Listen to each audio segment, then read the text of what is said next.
The Native American reading for American diversity. Indians, or Native Americans, were the first people to live in the Americas. They had been living there for thousands of years before the Europeans arrived. The Vikings are believed to have explored the east coast of North America around 1000 AD and to have had some contact with Indians. But lasting contact between Indians and Europeans began with Christopher Columbus and his cruise voyages to the Americas. In 1492, Columbus sailed across the Atlantic Ocean from Spain. He thought he was taking a short sea route to the Indies, which then included India, China, and the East Indies and Japan.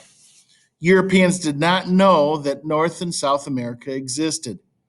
When Columbus landed in what was thought to be the West Indies, the Caribbean islands, he had come to the New World.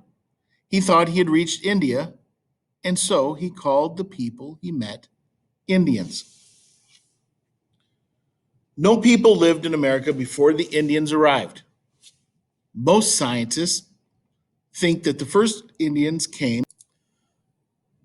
to the Americas from Asia at least 15,000 years ago. Other scientists believe the Indians may have arrived as early as 35,000 years ago.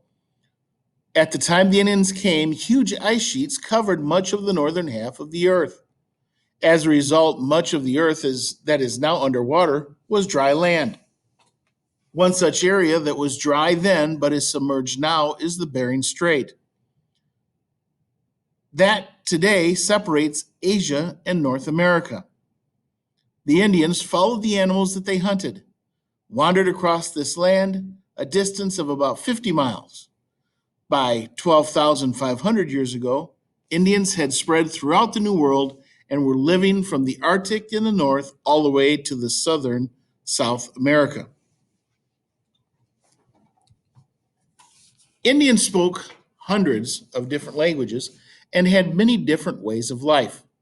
Some groups lived in great cities and others in small villages.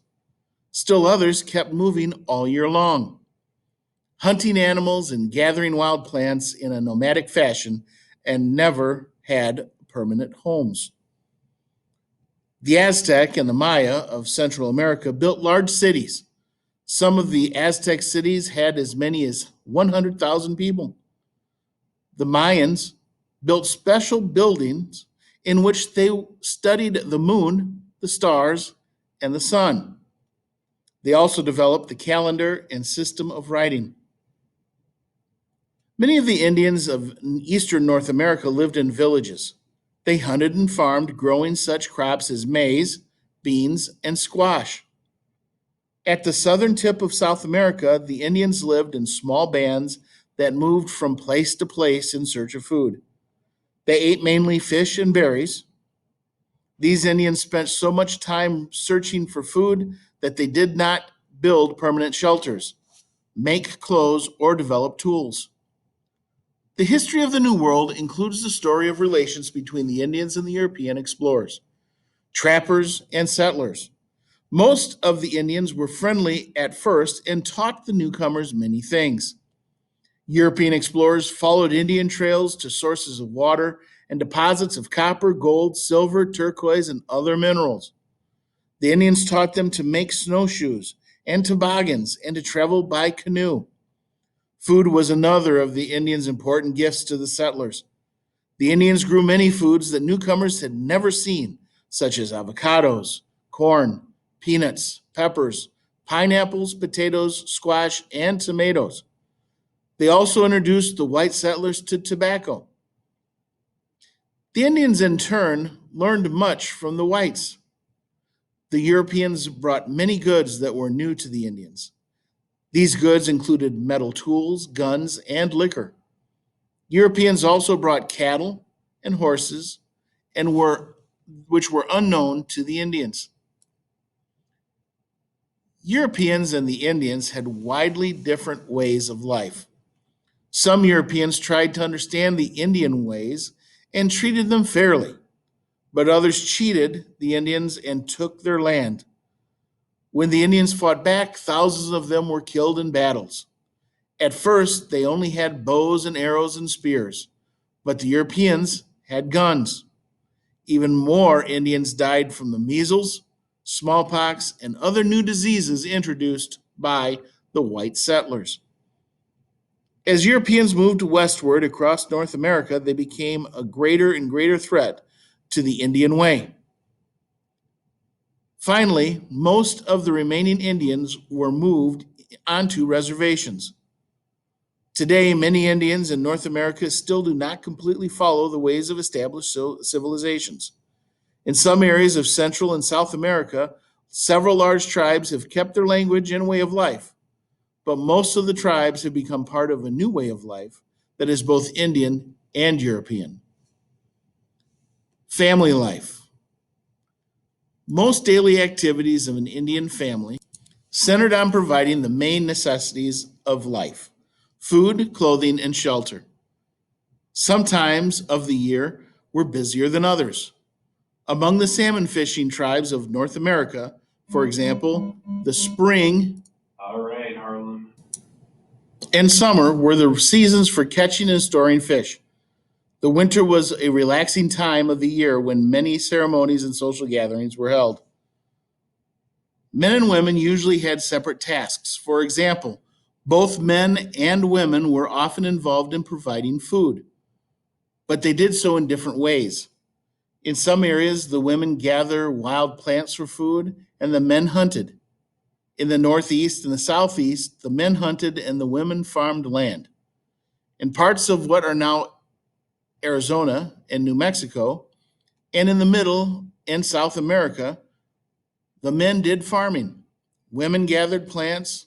In all areas, women were generally responsible for preparing the food. Many Indians married at an early age, the girls between 13 and 15 years old, and the boys between 15 and 20.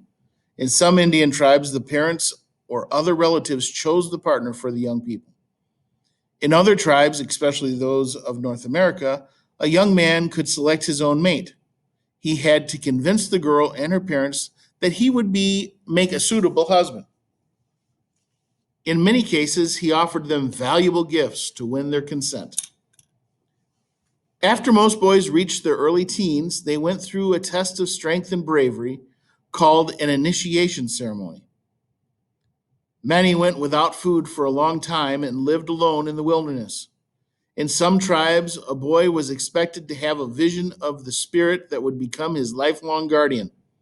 Some groups also had initiation ceremonies for girls. A teenager who successfully completed the initiation ceremony was considered an adult and ready to be married. Shelter. Indians built many kinds of homes because they lived in different climates and had different building materials available to them.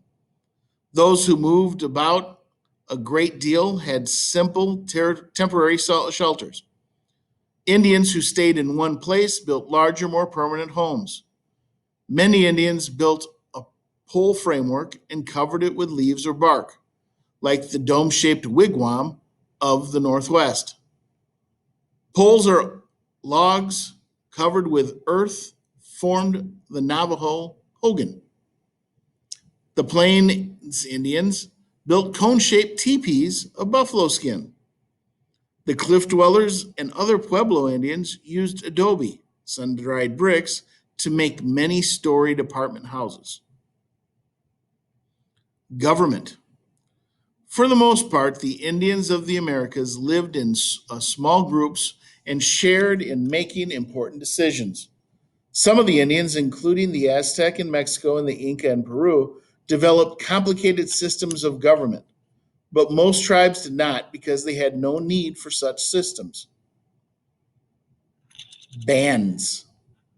Families of Indians joined together to form local groups called bands. These groups ranged in size from about 20 people to as many as 500.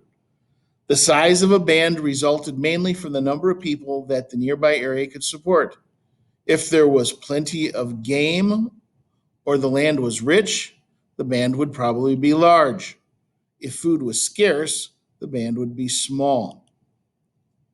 When faced with a problem, Such a shortage of food, the members of the band would gather around a fire to discuss it. They might offer prayers to their gods. In some areas, such a meeting was called a powwow. Some bands had permanent leaders, but others chose different leaders for different problems.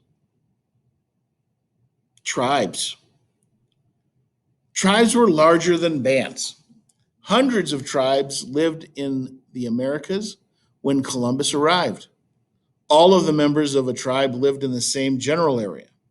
They spoke the same language and had the same religious beliefs. Forms of tribal leadership varied. Tribes might have one or more leaders, often referred to as chiefs.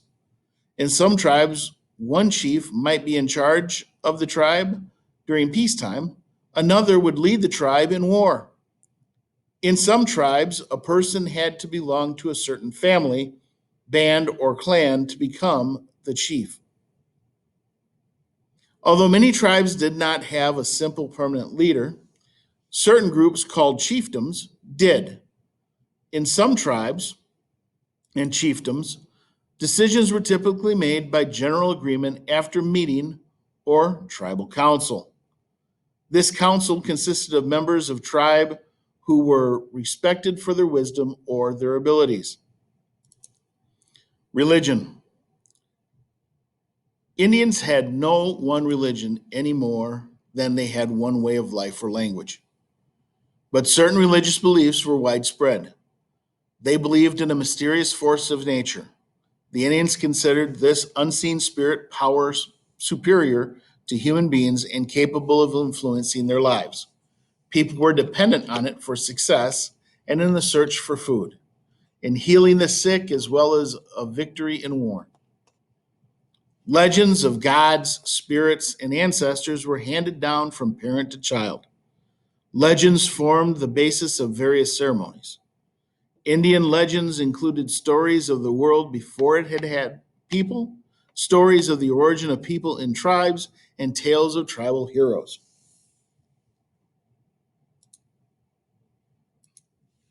Language. Many scholars believe that the Indians of North and South America spoke more than 2,000 languages at the time of the European arrival. At least 300 separate languages were spoken north of Mexico. Some had many similar words in grammar, but others differ greatly. Many Native Americans are lost because the people who spoke them died before their languages could be recorded. The destruction of the American Indian. The arrival of Europeans in the Americas marked the beginning of the end of the way of life many Indians had known for centuries. Waves of Europeans, explorers, fur traders, missionaries, and settlers swept across the New World. Many settlers thought that they were superior to the Indians and tried to force Indians to adopt their ways. Missionaries tried to persuade Indians to abandon their traditional religions and convert to Christianity. Native Americans today. 2.5 million Native Americans live in the United States today.